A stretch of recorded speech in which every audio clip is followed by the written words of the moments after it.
దీపావళి మట్టి ప్రమిదలు పర్యావరణ హితం, సాంప్రదాయబద్ధమైనవి, ఆరోగ్యానికి మేలు చేస్తాయి.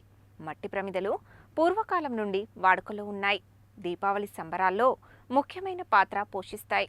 వీటిని వెలిగించడం వల్ల ఆరోగ్య ప్రయోజనాలు కూడా ఉన్నాయి. దీపావళి మట్టి ప్రమిదల ప్రత్యేకతపై కథనం. దీప అంటే దీపము, ఆవళి అంటే వరుస.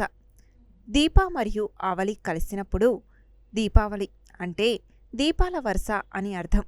దీపం ఐశ్వర్యం అయితే అంధకారం దారిద్ర్యం. దారిద్ర్యాన్ని పారద్రోలి ఐశ్వర్య మార్గంలోకి ప్రయాణించడమే దీపావళి పండుగ ముఖ్య ఉద్దేశం. దీపారాధన చేసే సమయంలో దీపాన్ని వెలిగించి ఎర్రని అక్షింతలు, ఎర్రని పూలు దీపం ముందర పెడితే శుభప్రదం. అలాగే నువ్వుల నూనెతో కూడిన మట్టి ప్రమిదల్లో దీపాలను వెలిగించడం ద్వారా వచ్చే దీపపు కాంతి కంటికి ఎంతో మేలు చేస్తుంది. దీపం అనేది త్రిమూర్తి స్వరూపం. దీపంలో 3 రంగుల కాంతులు ఉంటాయి. దీపంలోని ఎర్రని కాంతి బ్రహ్మదేవునికి, నీలికాంతి శ్రీ మహావిష్ణువుకి, తెల్లని కాంతి పరమేశ్వరునికి ప్రతీకలు. ఈ కాంతి కళ్ళ మీద పడడం వలన కంటి దృష్టిని మెరుగుపరుస్తుంది. అదీకాక దీపావళి చలికాలంలో వస్తుంది. సూర్యుడు భూమికి దూరంగా జరుగుతాడు. చల్లని వాతావరణంలో అనేక క్రిములు వ్యాపిస్తాయి. తద్వారా శ్వాసకు సంబంధించిన రోగాలు వస్తాయి. కానీ ప్రమిదలో నూనె అయిపోయాక వత్తి కూడా కాలిపోతుందని, ఆ వత్తులు కాలడం ద్వారా వచ్చే వాసనను పీల్చడం ద్వారా గుండె, ఊపిరితిత్తులకు సంబంధించిన రుగ్మతలను దూరం చేసుకోవచ్చని నిపుణులు చెబుతున్నారు. అయితే దీపావళి రోజున కొవ్వొత్తులను వాడకూడదు. ప్రతికూల శక్తిని, దుష్టశక్తులను ఆకర్షిస్తుందని ఆధ్యాత్మిక పండితులు చెబుతున్నారు. మార్కెట్లో దీపావళికి ప్రత్యేకంగా అమ్మే మైనపు ఒత్తుల్ని దీపాలుగా వెలిగించకూడదని వారు సూచిస్తున్నారు.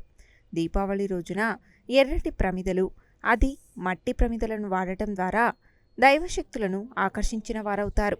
దీపం శుభాలను సూచిస్తే కొవ్వొత్తి శోకాన్ని సూచిస్తుందని వారు గుర్తు చేస్తున్నారు. మట్టి ప్రమిద మన శరీరానికి సంకేతం.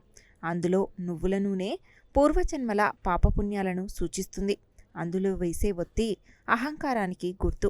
దీపం జ్ఞానానికి సంకేతం. జ్ఞానం అనే దీపం మన అహంకారాన్ని, చెడు అలవాట్లను కాల్చేసి ఆ పరమాత్ముడిని చేరుస్తుంది. ఇది దీపం వెనుకున్న పరమార్థమని ఆధ్యాత్మిక నిపుణులు అంటున్నారు. మార్కెట్లో దొరుకుతున్న క్యాండిల్స్ను ఉపయోగించకూడదు. మట్టి ప్రమిదలను వాడండి. ఇవి ఆరోగ్యలక్ష్మితో పాటు ఐశ్వర్యలక్ష్మిని అనుగ్రహిస్తాయి. ఇక్కడ గుర్తుపెట్టుకోవాల్సిన మరో ముఖ్య విషయం ఏమిటంటే, ఏ దీపమైనా 3 ఒత్తులు వేసి వెలిగించాలి, కానీ ఒంటి దీపం 2 ఒత్తుల దీపాలు వెలిగించరాదు. 3 ఒత్తుల దీపం గృహానికి శుభాలు చేకూరుస్తుంది. ముల్లోకాలలోని అంధకారాన్ని పారద్రోలి లక్ష్మీ నిలయంలా చేస్తుంది. నరకం నుంచి రక్షిస్తుంది. దీపం సాక్షాత్తు పరబ్రహ్మస్వరూపం. అటువంటి దీపాన్ని భక్తిగా, శ్రద్ధగా వెలిగించాలి.